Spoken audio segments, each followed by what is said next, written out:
Welcome to the story of Millie Salmon and the Infinite Shop. This is Chapter 18, Culmination Summit. Millie made a discovery about the power draining from the shop. Let's see where this takes her. I'm the author, Ray Dubicki, and I'm happy to read this story to you. It's time to meet the big bad. You can join Millie Salmon on Patreon or find more at milliesalmon.com. And you can follow this podcast and other stories on social media at Infinite Shop Limited.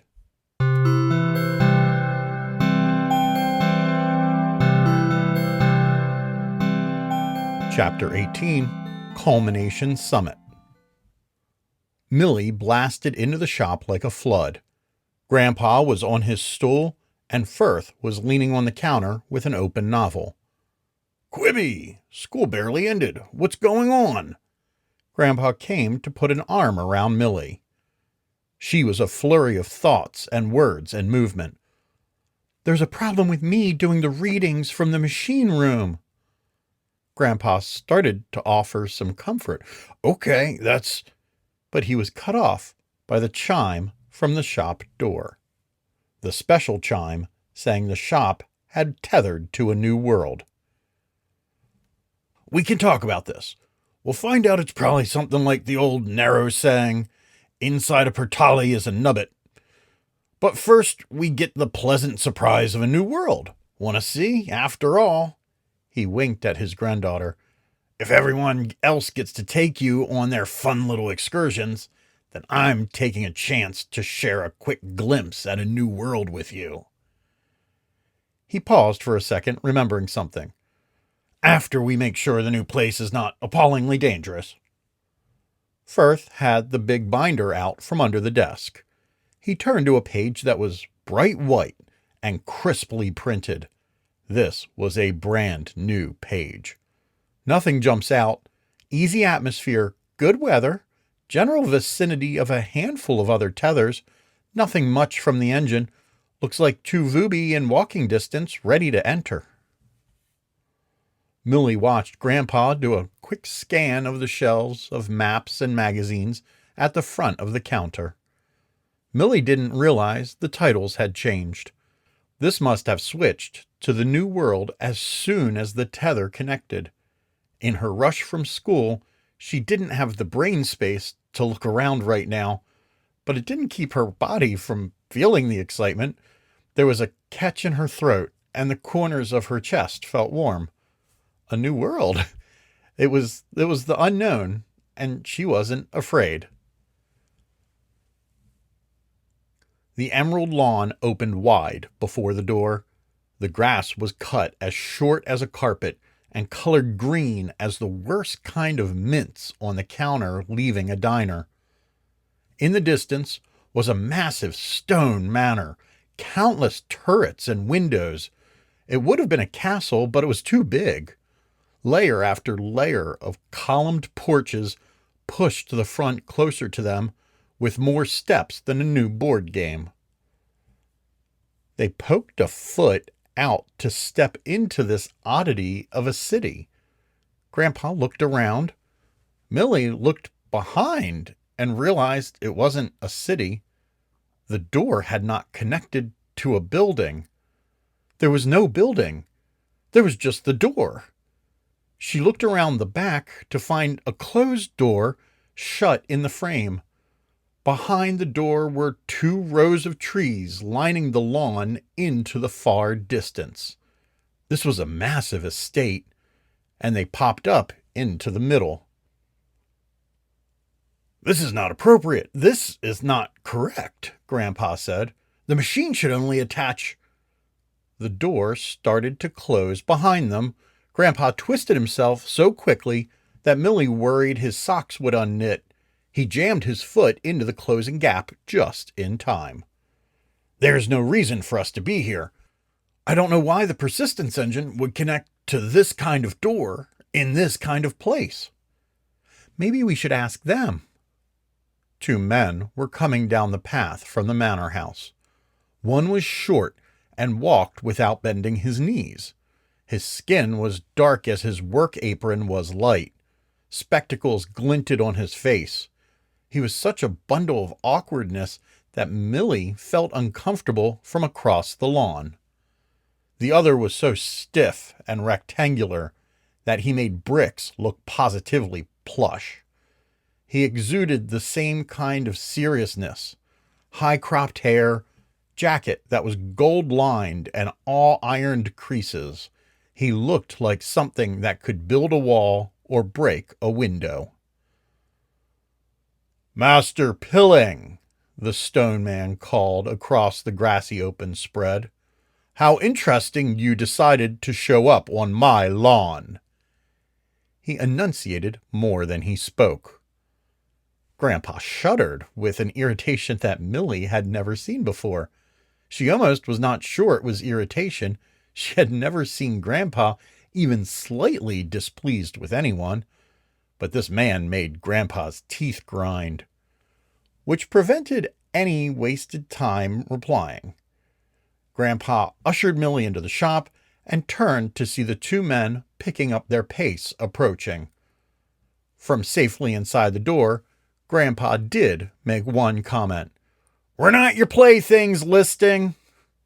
With that, he slammed the door shut and locked it with a key from his large ring. Firth shared Millie's shocked expression from behind the counter. A moment of dust settling passed. Grandpa crossed the room and settled into his stool behind the counter, picking up his mug. "Well, that answers that question. It was this world that's taxing the persistence engine. Not the connection, but the fools on the other end of the line." He pursed his lips and took a gentle inhale of the smell of coffee. "We will speak to your father to make sure this is corrected." Dad was very upset at the news. "Listing!" he growled. He shivered. He grimaced. He slumped. He left his stove full of simmering pots and flopped into the big seat at the table and put his head in his hands. And Tokely was with him.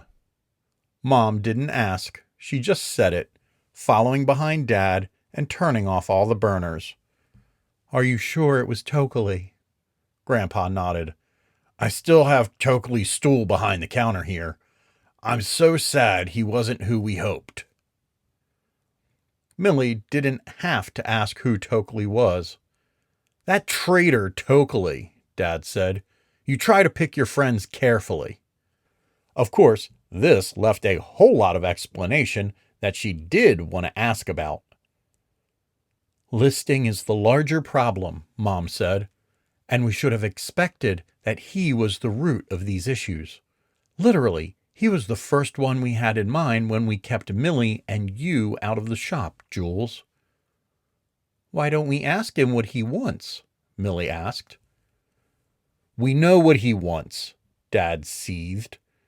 "We've been dealing with him for a long time. He wants to take the library from the shop. He wants a shop for himself and his own crazy. Now he's recruited Tokely to get it for him." "Tokely probably didn't have to be recruited," Mom added. "He was plenty ready to help. He has been very angry with your father and I for a very long time."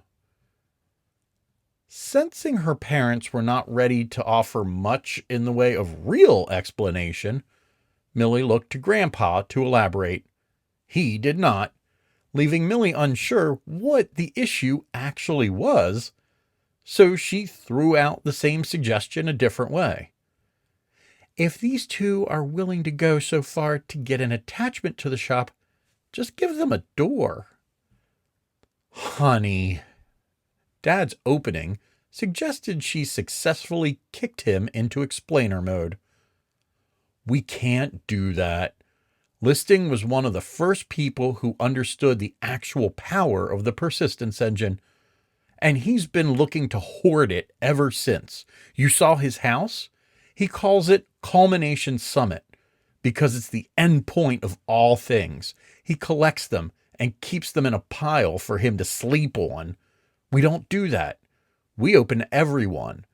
There's a lot of power in just hoarded knowledge, But there's more in our kind of connection. The library helps us make this network of tethers that gets stronger with every new edition. He just wants to suck the world into a bubble he controls and let all other people plucharf themselves. Millie wanted to suggest that they were not open to everyone, particularly 13-year-old daughters, but wanted to know what the word plucharf meant more.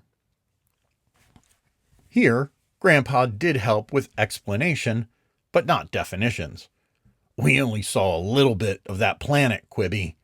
His estate reaches in all directions, just far enough to hide that the rest of the planet is a wasteland. He's a shriveled version of the Little Prince, living alone on a rock with his rose under glass. Millie actually understood that earthbound reference.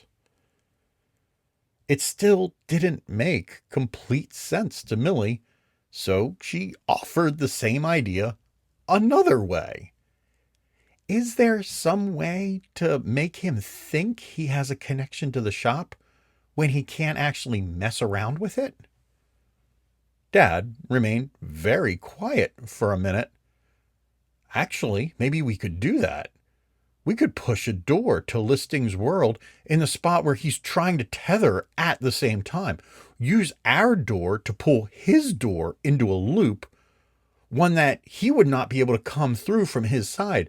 The persistence engine could be repulsed from his planet by that setup. That's not what I asked, Millie objected. That's not what she asked, Mom protested. But Dad was on a roll. Good thinking, Millie. We'll give him exactly what he wants. Just never let him keep it. He bundled up his apron and dashed down to the machine room faster than anyone else could object.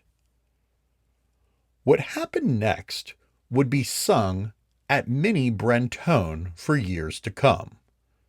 Some would pick apart the reasons why such a perfectly reasonable plan would go so horribly awry. Others searched for the deeper meaning of it all. Siggy usually just retold the story as an excuse to dump buttermilk over somebody. It would be easiest at this point to just discuss what everybody saw. Millie caught up to Dad just as he was coming back out of the machine room. Go inside and keep an eye on the readings, he ordered over his shoulder, running back downstairs to the front of the shop.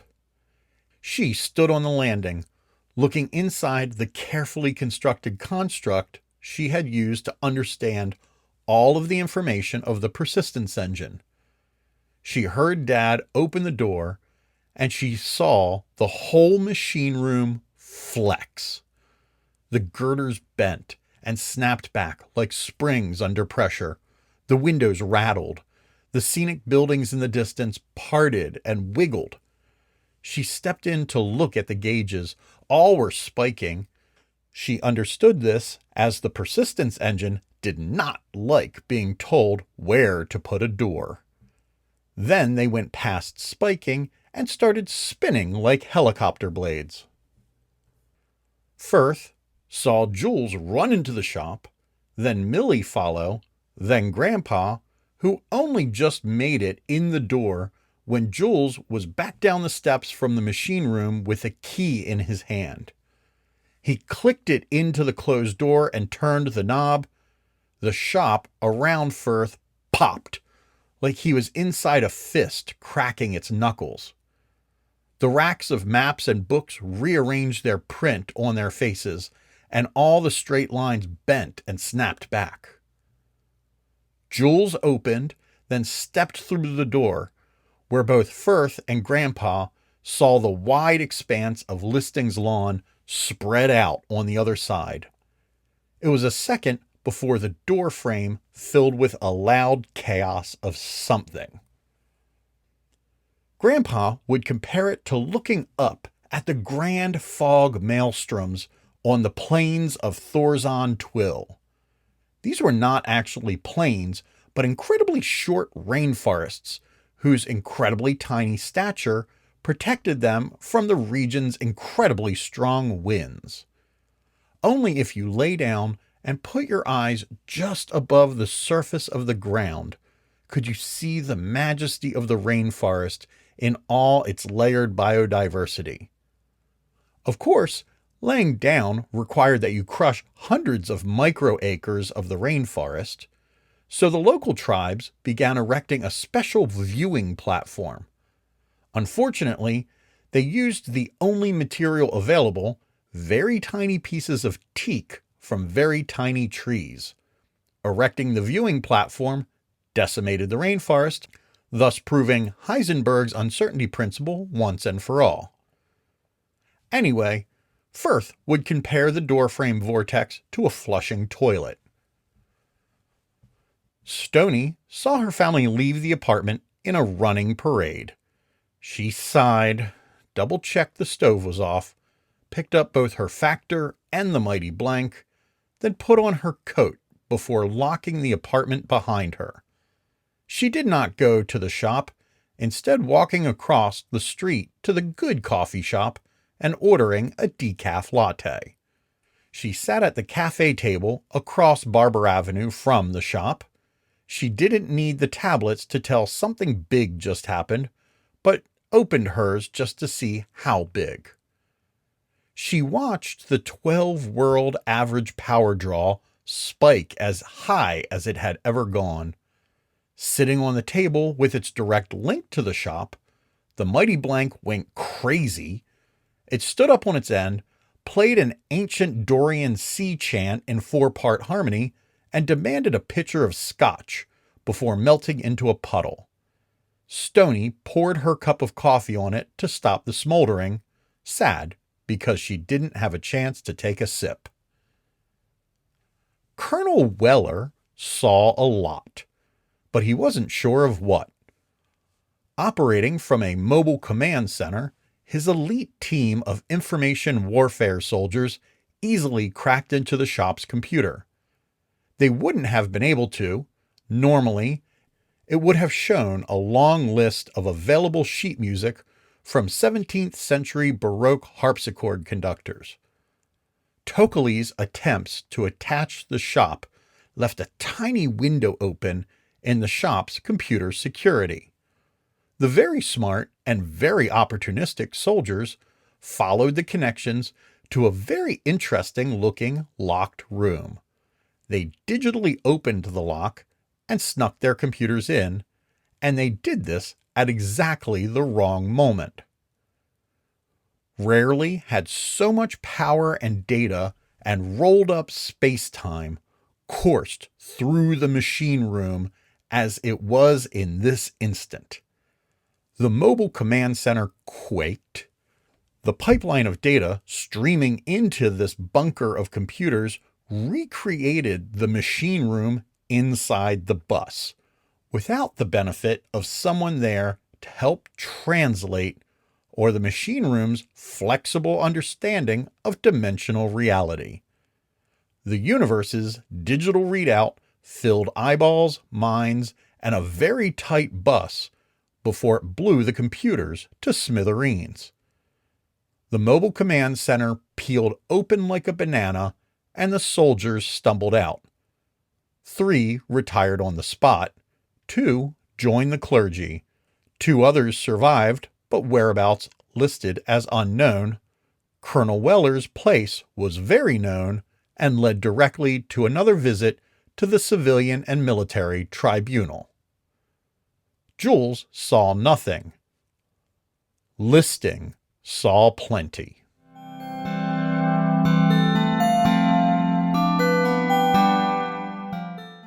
Lord Captain Elliot Darrell's listing, primate of all Encel west of the great river Boche, protector of the 12th Riding, holder of the ETH signing pen and signet watch, first sharesman of the Cartall Corporation, and graduate summa cum laude of West T. Highland College University, was drinking his tea nonchalantly on his back porch.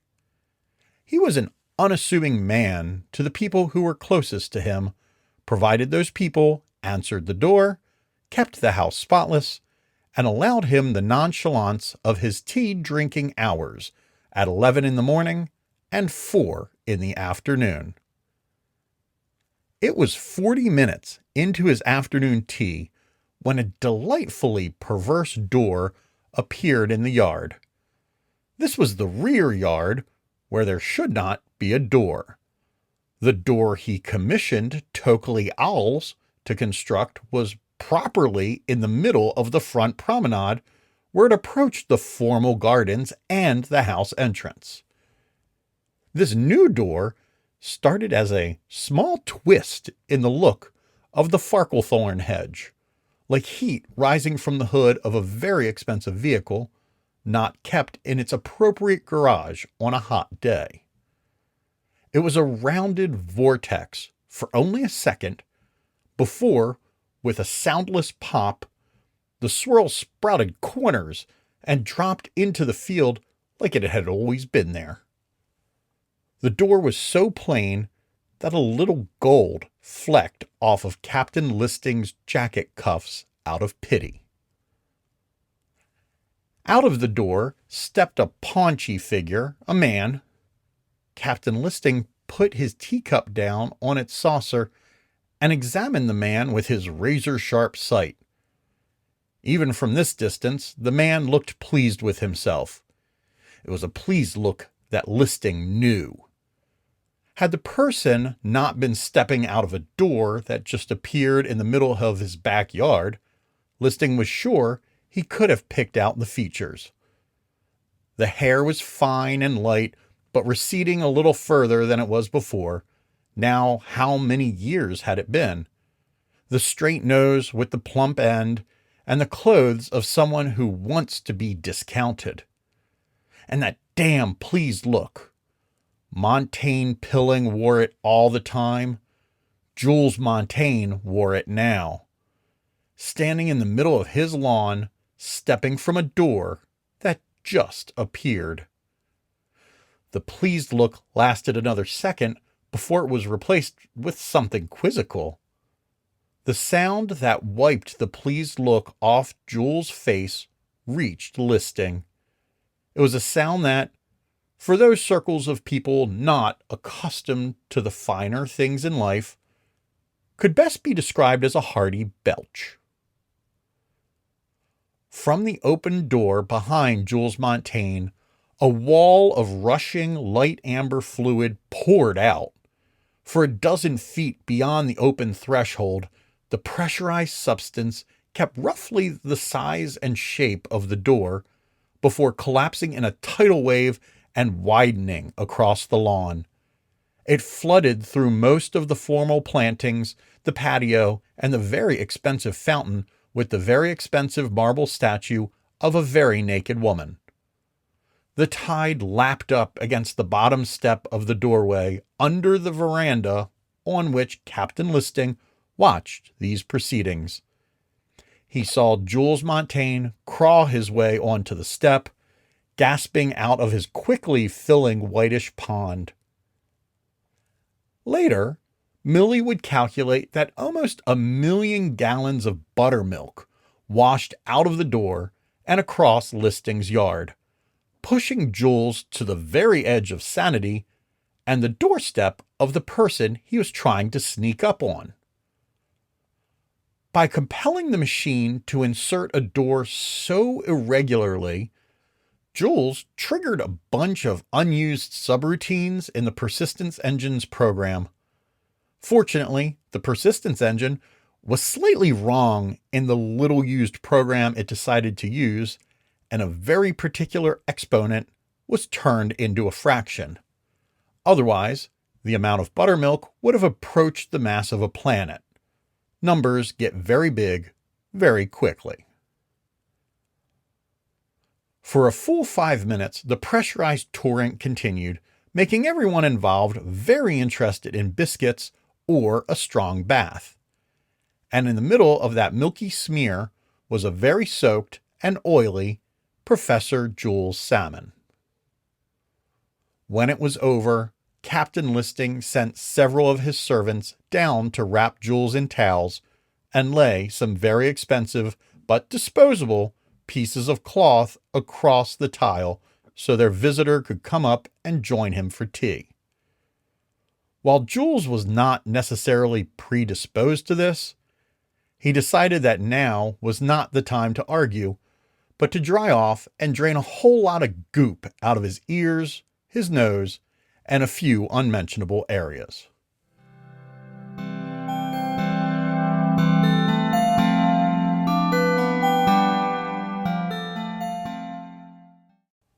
Back in the shop, Grandpa and Firth saw the vortex abate, and then the landscape of Listing's front yard covered in the buttermilk slick. They did not see where Jules may have ended up before the door shut. Millie heard the belch, even in the detached nether space that was the machine room. She tried the door, which had apparently been programmed to lock from the outside when Dad had exited. He decided to lock her in. She thought for a second about rearranging the machine room to understand the door as unlocked, but that would take too long. She flipped her charm bracelet around and squeezed the blue locket. The door unlocked and she was out and down the stairs. Millie burst out of the shop and on to Barber Avenue. She looked around for a second, trying to understand, when she heard a shout from the cafe nearby. She saw Mom, who called her over. "You look irritated and confused," Mom observed. "Dad locked me in the machine room while he did his whatever." "And?" Mom prompted. "And why is this Earth?" "Should it not be?" Millie tried a small lie. "I saw something in the engine that said we were attached to Listing's planet." Mom leveled a stare at Millie that let the teen know this wasn't time for fabrication. "I programmed something else," Millie admitted. "Where is your program?" Millie pointed to her bracelets. "How did you know?" "You make the same kind of mistakes your father does. You get really interesting outcomes from solving problems in the most complex way possible, but they're still really complex and open to tiny errors." Mom took Millie's hand and moved the bracelet around, looking at each of the 6 dangling charms. Then she moved her hand back and took Millie's hand in both hers. "If it makes you feel better, you make those mistakes in a completely new way. He never would have come up with this. What else do you know?" Millie opened up, but not with eye contact. "I was trying to tell Grandpa when the shop connected to Listing's world. These connections, the ones made by my programs, are the small aberrations that showed up in the machine room. They were getting closer to the bigger issues because I was getting closer to figuring out it was Listing doing the power draw." "Sounds about the simplest solution to a big, weird problem," Mom said. "So it's probably correct." "So it's a big, complex problem, and you figured it out. You worked through the hard end first." Mom laughed a little at that. "If there's anything your father and you have shown me, it's that complex isn't always wrong." She looked over the charms again. "And it looks like you've done so much right." "Does that mean I can go rescue Dad?" "You're probably the only one." She patted her daughter on the hand and let it go. "But take this. You know what the big red button is for." She handed Millie her special phone. Millie hadn't held this device before. The red button wasn't big and wasn't a button, more of a small covered switch. Thinking through what that meant, it was important but not nuclear because Mom didn't blow things up. She let them blow themselves up. It needed the system, not a shutdown. The only thing that made sense came to mind. That would be the system-wide alert button, Millie said. Yup, and you've got every knowledgeable person ready to back you up, if you need it. Mom nodded to the shop. Go get Dad.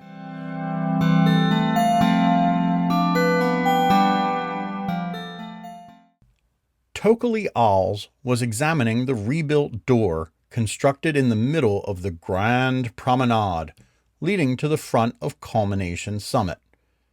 Some commotion was happening on the other side of the compound.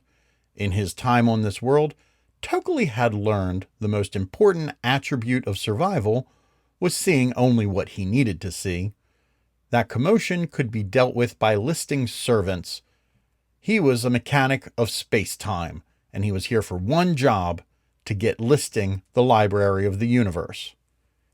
He built the door as a giant target to pull his machine away from Jules Montaigne and Stony Salvia.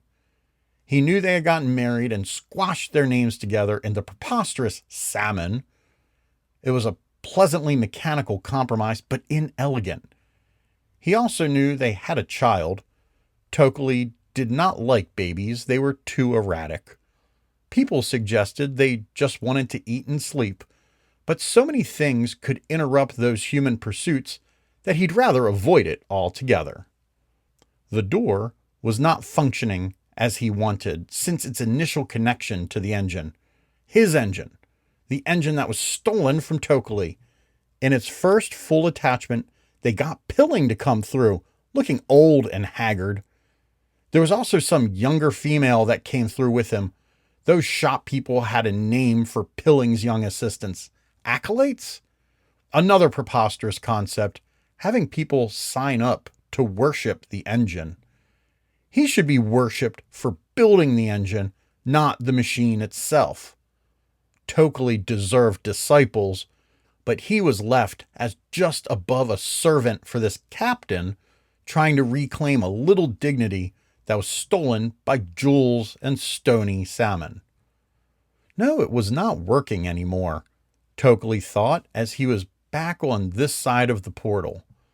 Probably burned out a handful of relays when they attached too long. Tokely was thinking of going back to his laboratory in the stables and reviewing the massive circuit complex when the door unexpectedly buzzed.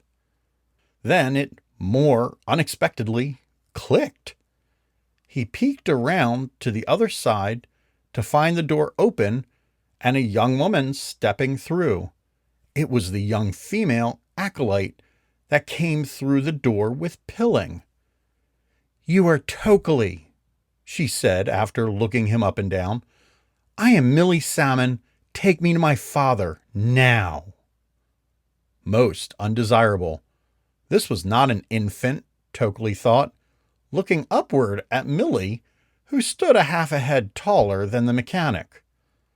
But in this face, he saw that jaw and nose of her Montaigne stock. He saw her ravenshine hair from her mother, and he saw the intelligent violet eyes that mixed the two together. "Where is listing? I want to see my dad," Millie repeated. "Oh, I can't do that. It's tea time." Nobody came near listing during his twice daily tea time unless they were bringing him some more tea. The last tea time disturber was released into the woods behind the estate. Released was too kind a word. Given a head start was more like it. "Then get out of my way. I'm going that direction." Millie started to walk toward the manor. "Oh, you can't do that. It's tea time." Tokely ran to pass the girl and tried to stand in her way. She sidestepped him and kept going. He tried to make another stop when all his devices buzzed. It startled Tokely. This was the alert to come see listing, who was very much supposed to be in the middle of tea time. Millie stopped and looked at the shorter man covered in buzzing and blinking contraptions. "It looks like you have something important to do," Millie said. "Probably important enough that I'm going to follow you. I don't know what you'll get out of that. Tokely pressed all the buttons to stop things from alerting him. I have a good idea what the important thing is you are being called to deal with. My father is probably there too. Millie resumed her fast walk towards the house. Catch up, or I'm getting to meet your boss first. Tokely did not like these Montaignes, any of them. Tokely did like himself. Therefore he mustered enough desire, or a strong enough sense of self-preservation, to get to listing at or before this youngest of the family line. He ran to catch up to Millie.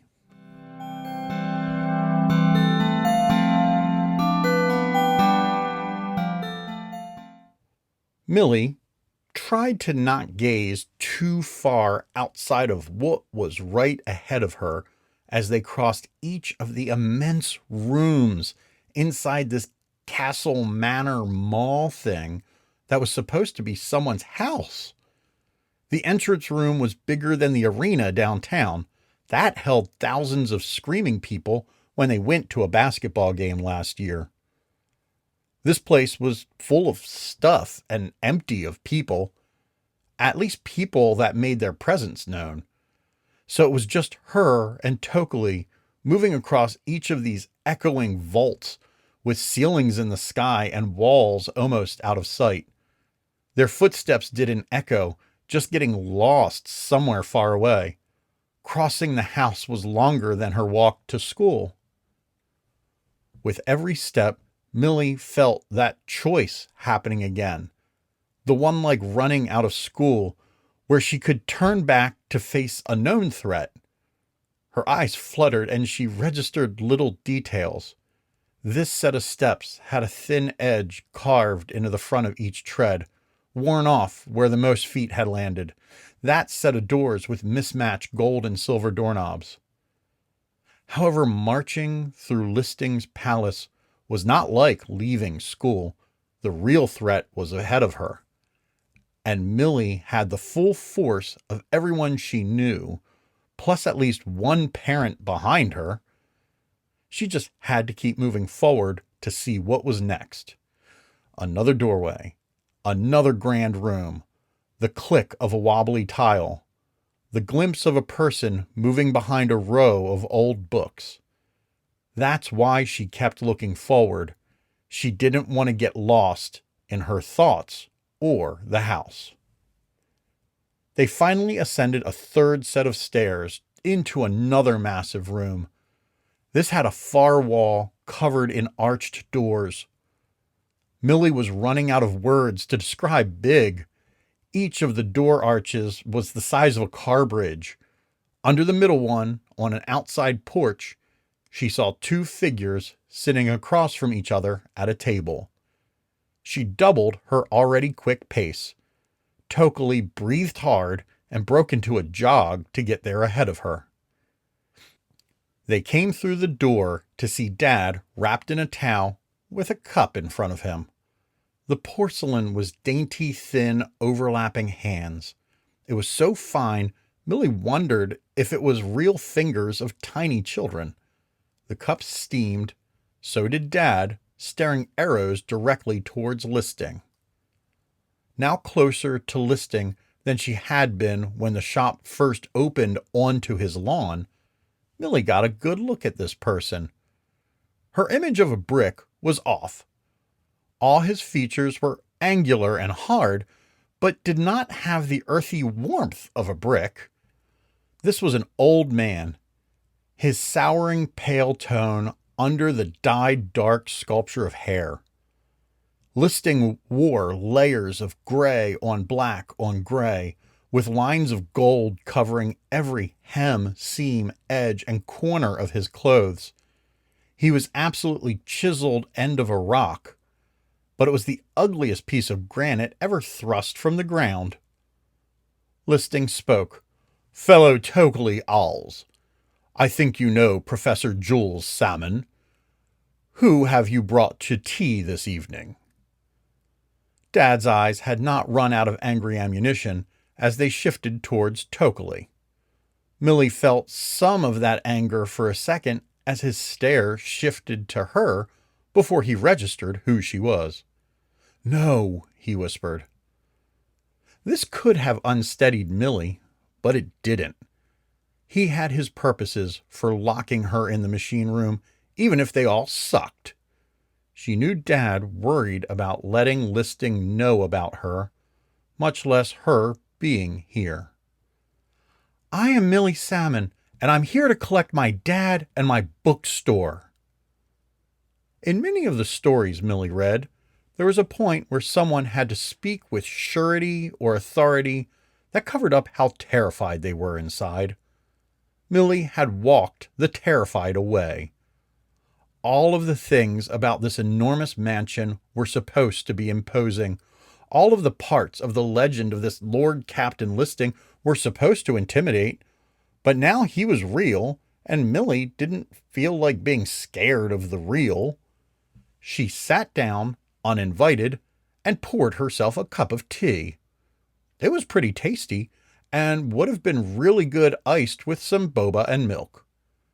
She sat back in her chair and faced Listing, whose eyebrows were arched, making his forehead a ribbed washboard.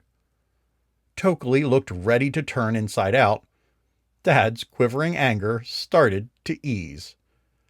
Collecting his formality, Listing said, "I know who you are, Miss Millie Salmon, and I know you are the child of Professor Salmon here, and I have met your good doctor mother. If you're from that line of parentage and smart enough to get here on your own, then you know perfectly well that you do not have a mere bookstore. You have the library of the universe at your hands, and you are trying to sell it." Millie sipped her tea. "We wouldn't sell the bookstore." "Not all at once, but piece by piece, book by book, song by song. And you use the little bits and biddies you receive to expand and consume. You call it tethering, attachment. But it is really just stringing together people that agree with you into a widening, interdependent circle." "What's wrong with a circle?" "They are always closed to the outside. To get in, you must be invited, consumed." "We don't keep anyone out." As she said it, she knew Listing saw himself on the outside of the circle. "I think you know that is not the truth," he said. Millie didn't just know, she understood it inherently. She had been on the outside of the circle of people who knew about the shop and all it included. While completely surrounded by them, that still stung. "You opened the shop on this planet. Why do you want to be in the circle so badly?" "Your circle is meaningless," Listing cooed. "The library is all that matters." "Don't try and steal it. Come talk to us." Tokely piped up, "We're not thieves. We're not stealing something. If anything, you took the machine." He pointed a thick finger at Dad. Dad had a one-word reply. "Traitor." Tokely shot back, "Don't lie in front of your daughter." Two sets of hands landed hard on the table from opposite sides. Dad was actually putting those angry eyes into forward movement, and Tokely looked like he would catch him midair over the center of the table. "Enough." Listing stopped being proper and enunciated. For a second, Millie saw Listing as the leader of troops he had once been, all the force of voice to move massive armies, and he had not moved or put down his teacup. Tokely and Dad backed from the table. Still, they kept their angry gazes locked. Listing's attention turned back to Millie. "I do not have to justify my actions to a child." "Yeah, you do, because I can take that door." She pointed at the door at the edge of a row of hedges, and a very large pool of slowly curdling buttermilk. It disappeared. And I can put it here. Her finger turned to the wall of the massive balcony. There was a thud, not as loud as the one when the shop came in sideways and attached at the market, but similar. It rattled the long line of glass arches. A new door appeared between two of them. When she did it, Millie saw all eyes follow her pointing finger. None of them were looking at her clicking the charms on her wrist. A little skill at misdirection, she learned drawing with two hands. "You have my attention, Miss Salmon." Millie had ideas on how to stick it to Listing and rescue Dad when she came through the door and met Tokley. She liked Dad's loop idea, knotting off the tether any way possible. It gave her the thought that if she could get Tokley and Listing inside the door, then knot the tether, they could actually be trapped in a loop. She almost told Listing that she was here to bargain and see if he fell for the Doctor Strange trap. But looking around Listing's empire gave her a completely unexpected feeling. Fear was no surprise. Awe was not a shock. She didn't expect pity. Sagging floors, bad repairs, the image of Big, but broken and empty. She felt sorry for Listing. Then she felt irritated he was such a pain in the butt. Of all the things, it made her remember how she had thought Dad had been an out-of-work pain in the butt. Unemployed for too long, left to play at home with Evan and do neighborhood stuff. In reality, Dad had access to an interdimensional elevator and chose to hide from this withered old man. "Captain Listing, my parents have told me that sometimes you have to change the rules of the game. I'm here to do that. You and them have made up this game where one of you has to win and the other has to lose. It's a dumb game. You're wrecking each other going back and forth." Listing's laugh sounded like a creaking hinge. "If you look around, there is little impact to my well-being by drawing the library to me." Millie didn't intend to give Listing a full eye roll, but he got it. She realized she had done it when Dad gave a little snort laugh. Regardless, Millie pressed her point. "Really? I'm going to shut down your power grid that made the huge draw to get the door here." She wasn't sure if she could do it, at least not quietly. She knew someone believed she could do it when she heard Tokley give a little gasp and say, "Please do not." Millie addressed the mechanic. "Do you want to tell him how much he's spending to draw the shop here?" "No." "Then how about you tell your boss what's left after he gets what he wants?" Listing did not look amused. "What is it you need to tell me, fellow Tokley Alls?" Tokley looked anywhere but towards Listing. "We need further resources to maintain a library after a firm connection is made." "All my fortune and resources are readily available to you." Tokley sniffed hard through his flat little nose. "I do not know. I was told to work on the door. You have many other representatives working on finances and maintenance of your fortune. I was told what to do and submitted the forms." He said it in one breath, without spaces between words. That was enough of a non-answer that Listing understood what was going on. Millie watched his impeccable control waver over the realization that whatever little battle he was waging against the Salmons was destroying his fortune and future. He was so focused on the door and the library that he didn't notice his mansion falling apart. "You show flashes of a adult understanding, Miss Salmon. Please tell me how you see the rules of this battle changing. From what I saw in the machine room, I think we were both spending a lot of energy fighting putting a door here. Do you want a connection to the shop? No, Listing said firmly. I want the library. A bookstore is not a library because a library is not for sale. My interest is not the victim of style like a bookseller. I want a library that is comprehensive and authoritative.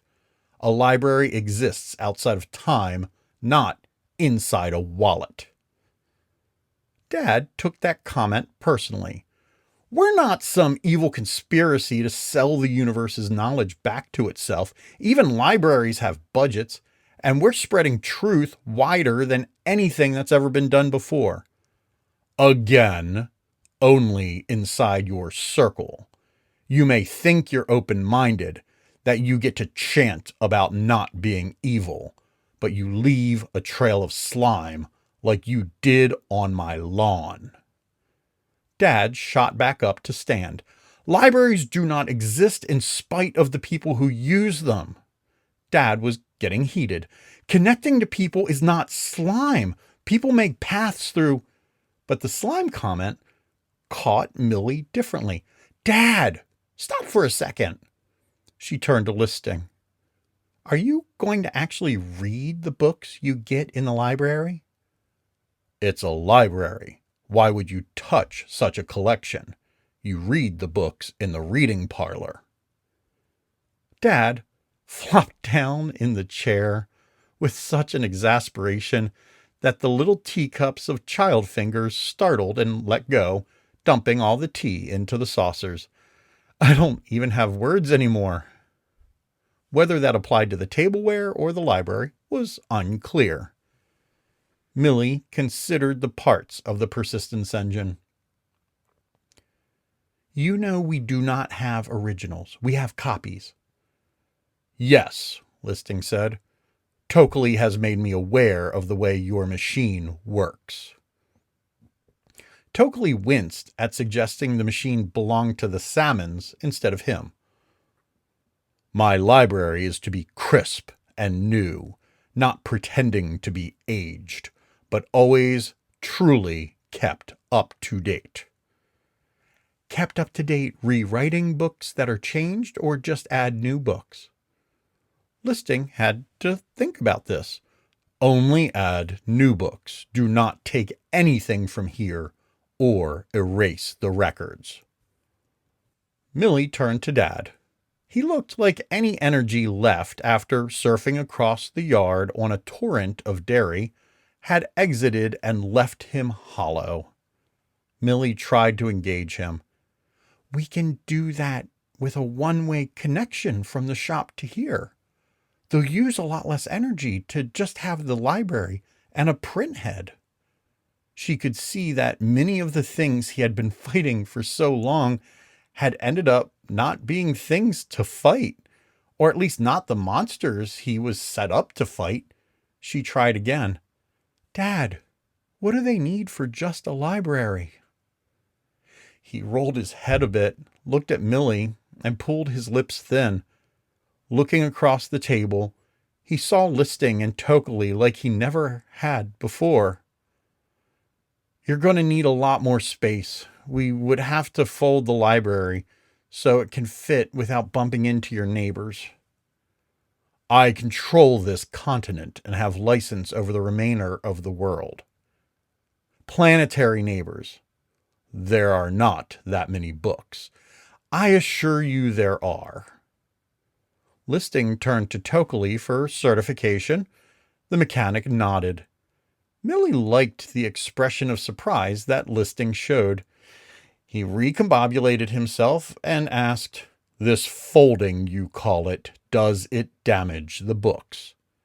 Not in the least, Dad said. Another assent from Tokley, and Listing approved. Dad had a last thought. We don't have a throttled tether. By keeping you up to date, We don't control the torrent that's coming at you. Like your milk door experience, Listing prodded. Dad was unimpressed at the dig, but continued. It will only be a library. It cannot be a shop. You won't connect to anyone but us, and we will be able to see the contents of your connection. Is this an attempt to bargain that I will not start a competing store?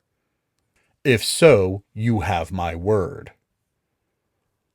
I wish we would run into the same energy draw that got us here in the first place, but likely escalating into an existence-ending kaboom. Millie laughed. Does a shop make a kaboom if there's no one existing to hear it? The adults turned to Millie. Flashes of adult understanding, Miss Salmon. I do not want anything interfering with my books, but I will not end existence to do so.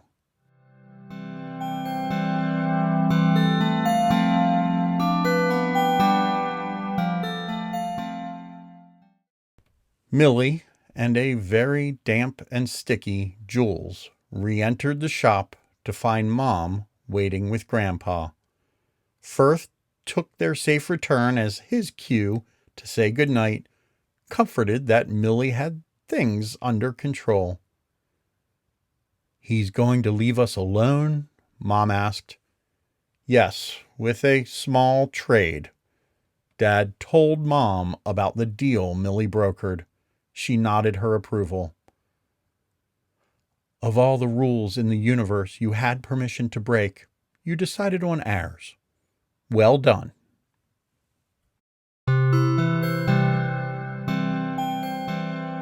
This was Millie Salmon and the Infinite Shop, Chapter 18, Culmination Summit. In the next episode, let's wrap up this Millie Salmon story. Thank you for listening. You can find more about Millie at milliesalmon.com or join us on Patreon. Please like, subscribe, and leave a review on whichever podcast app you use. Millie Salmon and the Infinite Shop is a production of Infinite Shop Limited, which you can follow on all social media platforms. I'm Ray Dubicki. Thank you for listening, and I look forward to reading some more for you soon.